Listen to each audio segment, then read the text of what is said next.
Hello everyone, welcome back to the channel.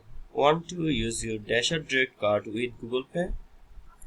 Here's how you can to add it in just a few quick steps. First, open the Google Pay app on your phone. If you don't have it yet, download it from the Play Store and sign in.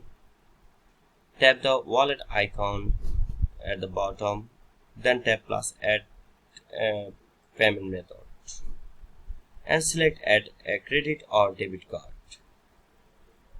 Manually enter your Dash or Direct virtual card details or use your camera to scan it. Then tap save. Follow the prompts to verify your card. You may get a text or email with a code. Enter the code to complete setup.